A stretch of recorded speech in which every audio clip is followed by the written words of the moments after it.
Saudações. Hoje nós vamos apresentar sobre modelos de distribuição de espécies. O nosso grupo ele é composto por Milena Gomes, Vanessa Rodrigues e Wellington Farias e eu, Vivian Baião. Bom, esse aqui é um guia para a nossa apresentação. No começo a gente vai apresentar um breve conceito sobre modelos de distribuição de espécies, que aqui a gente vai tratar como pela sigla MDS.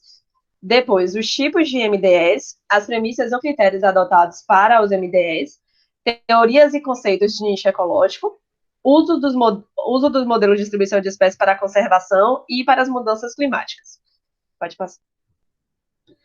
Bom, aqui é um conceito e o que ele diz é basicamente que esses MDS são associações entre as variações ambientais e o registro de ocorrência de uma espécie-alvo que se busca estudar. Essa associação ela é feita a fim de identificar as condições ambientais que a gente chama de ótima para aquela população. Os modelos, eles são utilizados geralmente de 4 formas principais.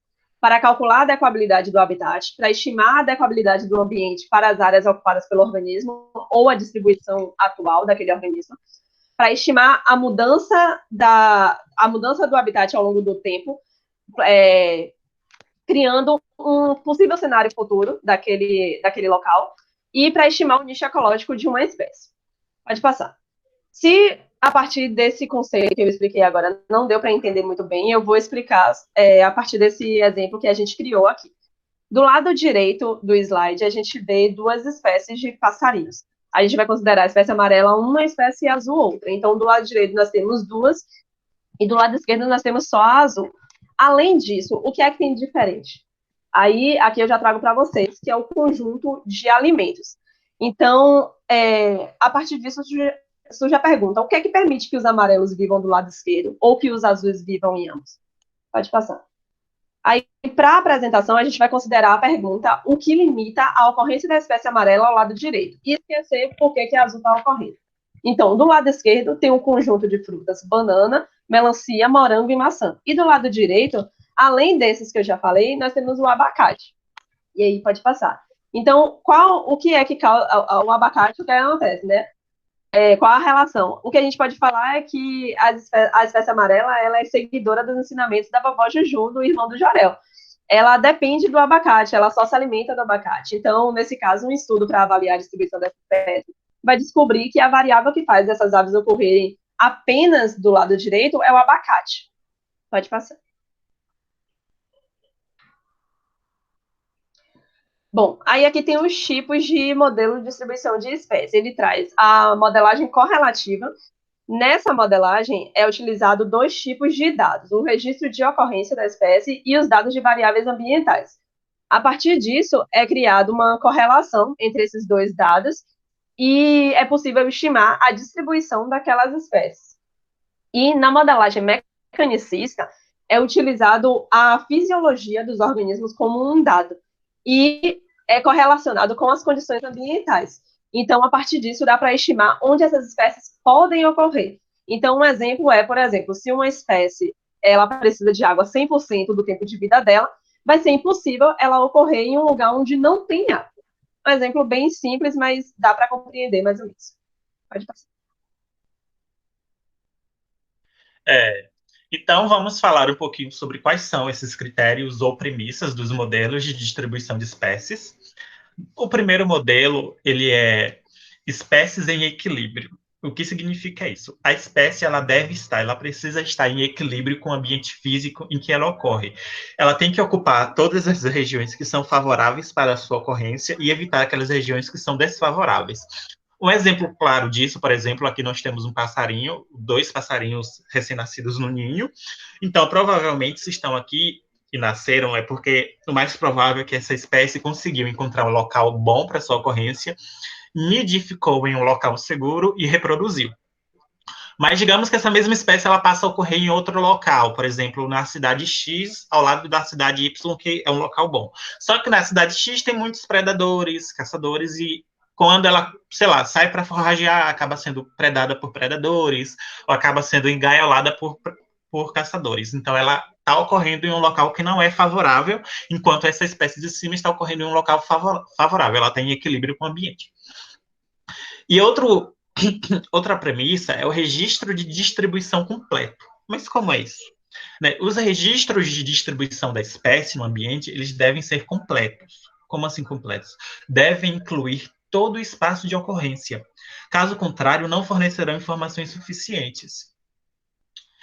Outras premissas é o conservadorismo de nicho ecológico climático, que a espécie ela deve permanecer no mesmo nicho ecológico sem que ocorra mudanças ao longo do tempo evolutivo ou mudanças significativas. Como exemplo, temos essa espécie de sapo, a Rhinella gimi, recém-sinonimizada Rhinella diptyca.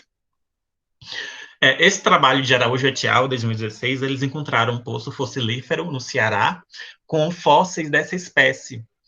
E notaram que o tamanho dos fósseis são similares morfologicamente às espécies atuais, ou seja, não quase do mesmo tamanho, né? E aí, essas espécies apresentavam o mesmo nicho ecológico, ocorriam no mesmo local, e a espécie atual, ela ocorre no mesmo local, apresenta o mesmo nicho ecológico, né?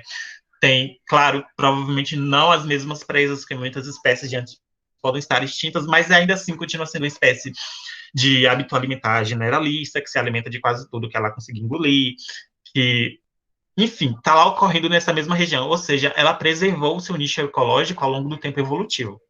E essa premissa, né, do conservadorismo do nicho, ela pode ser utilizada para modelos de paleomodelagem, modelagem futura, modelagem de espécies invasoras e exóticas.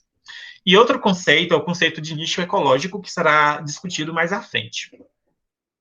Ainda sobre as premissas para se utilizar no modelo de distribuição de espécies, nós temos aqui os registros de distribuição que são amostrados aleatoriamente, que é amostrar toda a área de interesse sistemática ou aleatoriamente, só que na prática, os modelos eles são feitos com pontos de ocorrência tendenciosos, facilmente acessíveis. O que isso quer dizer?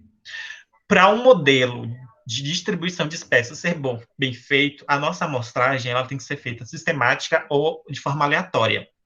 Mas o que é que o texto está dizendo, né? Os autores estão dizendo, Phillips et al. 2019, que geralmente essas amostragens elas são feitas em locais de fácil ocorrência. Por exemplo, digamos que eu sou um pesquisador que trabalha com espécie de briófita que ocorre em um rochedo específico de um parque estadual. E eu sei que essa tem um local menos perigoso, que eu consigo acesso facilmente a populações dessa briófita, e tem locais que são muito perigosos, como penhascos ou pedras mais altas, que eu vou ter difícil acesso. Então, eu acabo fazendo a minha amostragem apenas nesse local e que a espécie ela é encontrada facilmente. Só que isso aí não é bom para o meu trabalho, porque eu não estou fazendo uma amostragem sistemática nem aleatória. Eu estou indo direcionado já para um ponto específico que eu sei que eu vou encontrar a espécie e que é de fácil aquisição. Então, isso acaba gerando o quê? Dados de pontos de ocorrência tendenciosos que podem até inviabilizar o meu trabalho. E outra premissa ou critério são as amostras de treino e amostras de testes independentes, que existem duas fases, né? A fase de treino e a fase de teste.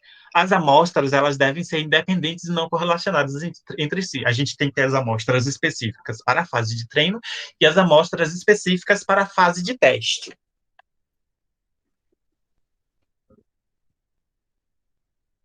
Bom, com o passar dos anos, a ideia do que era nicho ecológico foi sofrendo modificações. Inicialmente, a ideia de nicho ecológico foi definida por Grinnell, 1917, e ele definiu como sendo os habitats que permitiam a reprodução e sobrevivência de uma determinada espécie.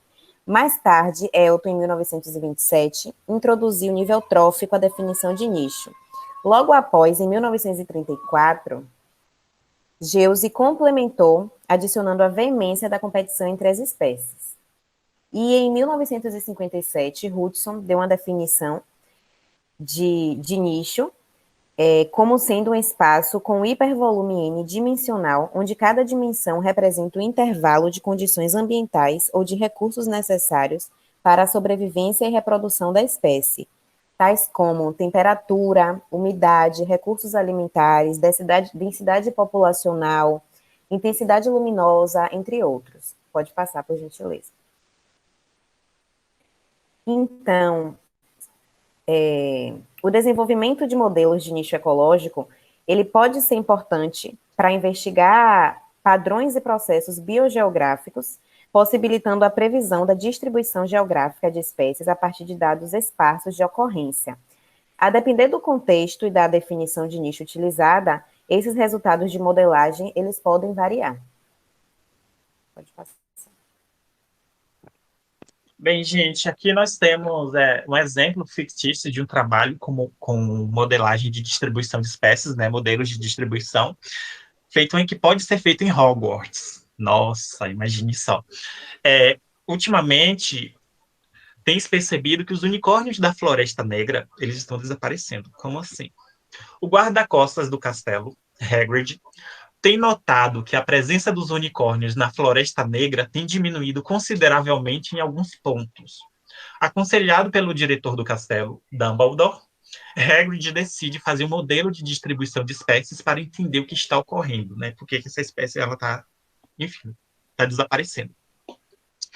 Mas que tipo de modelagem o Hagrid deve utilizar para fazer esse modelo e por quê? Alguém aí tem uma sugestão? Eu acho que é uma modelagem correlativa. Justamente. E pela sua resposta, a gente já percebe que você não é uma simples trouxa.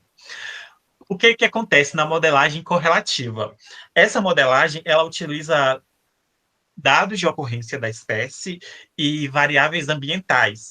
Nesse caso, o Hagrid ele vai utilizar dados de ocorrência dos unicórnios na Floresta Negra, os pontos de ocorrência, e qual variável ambiental pode estar influenciando na ocorrência desse bicho, que a gente sabe, né, que um certo ser das trevas voltou da morte e, consequentemente, está se alimentando do sangue dos unicórnios para poder se fortalecer. O conhecimento que envolve a distribuição geográfica, ele será fundamental para apoiar os estudos evolutivos e ecológicos das espécies. Os MDS, eles são muito utilizados na conservação de espécies, pois priorizará áreas para a conservação. Na biogeografia, que ele poderá discutir padrões biogeográficos, nas mudanças na distribuição, que vai poder prever as mudanças que ocorrem nos organismos ao longo do tempo. Pode passar. A modelagem de distribuição de espécies, ela vai permitir a geração de dados que vão auxiliar na conservação de espécies. Por exemplo, a identificação de espécies exóticas em determinadas áreas e mudanças climáticas que podem ocorrer dentro de um ecossistema. Pode passar. Os MDS, ele pode indicar áreas potenciais para medidas de conservação. No caso, ele vai indicar as áreas que ocorram uma determinada espécie. Quando se trata de espécies em extinção e a redução da área de distribuição dessa espécie, ele poderá atribuir fatores que levam à extinção dessa espécie em uma determinada área. E a terceira seria avaliar a resposta de organismo em mudança de condições ambientais. Então, ela poderá avaliar a disponibilidade desses organismos e onde ele ocorrerá juntamente com espécies comuns em uma determinada área de estudo e também projetar a sua distribuição. Esses dois trabalhos trazem um cenário que projetou as mudanças climáticas. No trabalho de cima, de Siqueira e Peterson, eles fizeram uma relação utilizando espécies vegetais, e eles perceberam que com o cenário de mudanças climáticas, muito provavelmente a gente vai acabar perdendo algumas espécies vegetais, e com as espécies que eles utilizaram, eles obtiveram o resultado de que ao menos 50% ou mais da distribuição geográfica daquelas espécies seriam perdidas. Já no segundo, foi um resultado diferente, foi positivo para o organismo estudado. Oliveira e Casimiro, eles perceberam que essa espécie de anuro seria beneficiada num cenário pessimista de agravamento das emissões de carbono. Esses são 2 exemplos de trabalhos que pode ser utilizado o modelo de distribuição para agressões envolvendo mudanças climáticas. Pode passar. Essas são nossas referências. Muito obrigada.